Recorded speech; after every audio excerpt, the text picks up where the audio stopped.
What's up guys, it's your boy Patience. Like I said in the previous video, I haven't done any real updates to this one, just little tweaks here and there. If you see any dynamic changes within my performances, because I'm using my my Windows computer. I'm sorry I didn't turn on the shading effects of my mountains and stuff, but the transitions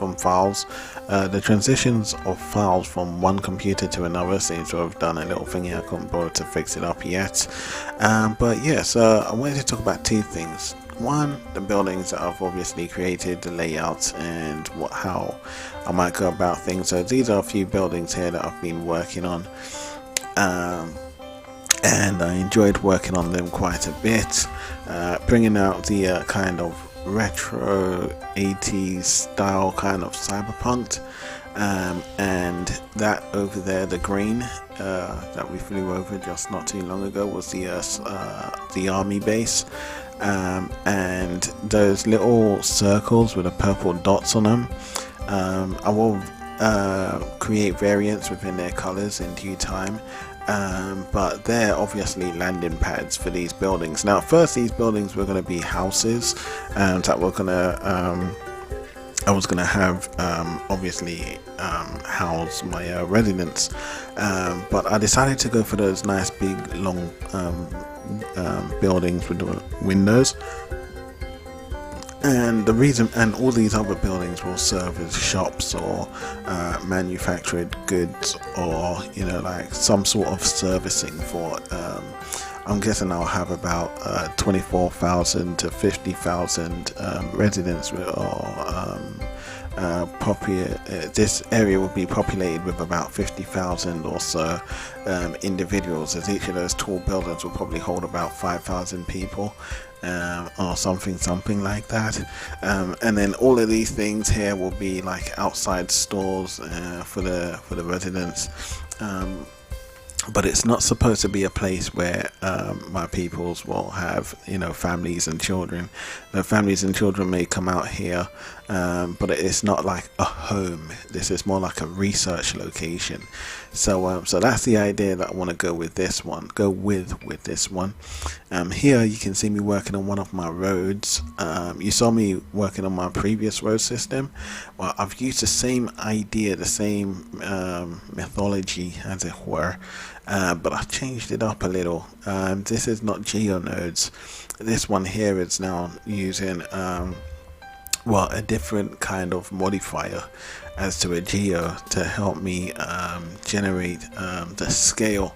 But I think I might try a way to trick the computer into generating the same amount of work, but using the less amount of information, so less data, less memory.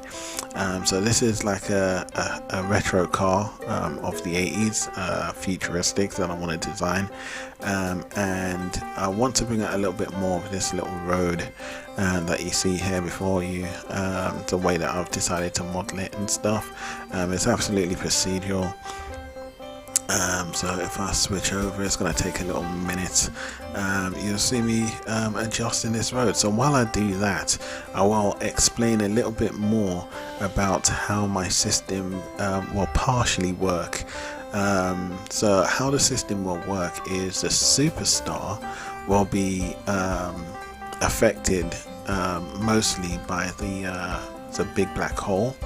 And so it won't really have much of an effect within this world or upon this world, as a lot of its resources will be immediately stripped away from it and sucked over to the black hole. So I might get an effect of that might show through the sky, but that I'm not too sure about yet. And how we're able to exist is on this planet is the pulsar, because its beams are stretching and aimed towards the world. this will be somewhat replenishing for the world, and I haven't found a way to do it yet, but it will allow for humans to live within this planet, as the planet, due to the pulsar, is within the green zone area. So as you can see here, the road is fully customizable. I can lift it up and everything works alongside with it. And I have the lampposts that go along with it. I can put any other props I want, whether it be trees or bins, dustbins. So it's all that stuff that I've been trying to research and fit into this. How I did so was just playing around with the node systems, and you know, until something came up that I liked, and using a few modifiers along the way also. And yeah, but obviously it wasn't hard because it's something that I've obviously done before. If you've checked out any of my streams, as you can see, it's quite a long road, and I'm having quite a blast with it at the moment. So I'll take you to my other rocket spaceship as I explain further. So yeah, so the pulsar will be the life support, as it were, the life machine for this world, and as it's a pulsar, it will be somewhat unaffected by the black hole, as it itself is a powerful structure, probably more powerful than the sun. It's also distorting a lot of the gravity from the sun as well as the black hole. So this makes this ginormous world, you know, somewhat compatible for humans, as its gravitational field is relatively the same, or its gravitational pull is roughly the same, or maybe a bit less, or maybe a little bit more than Earth.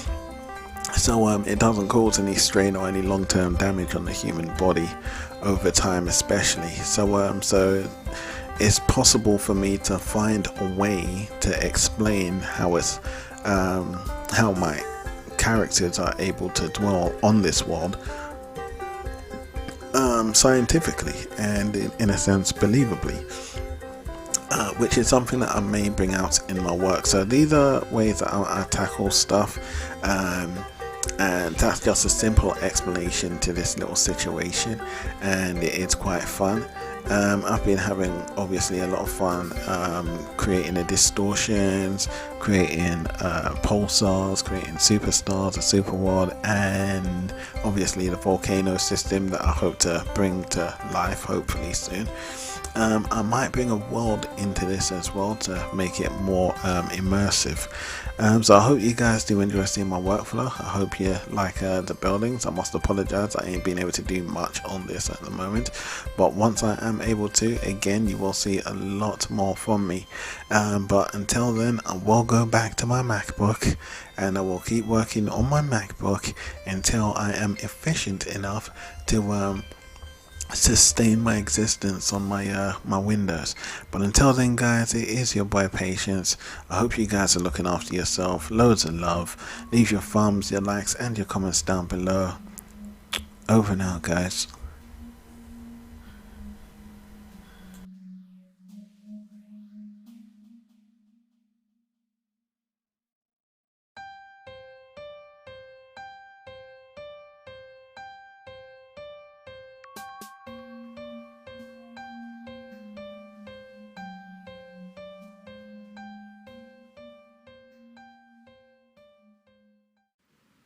Hard work, your boy, hard work.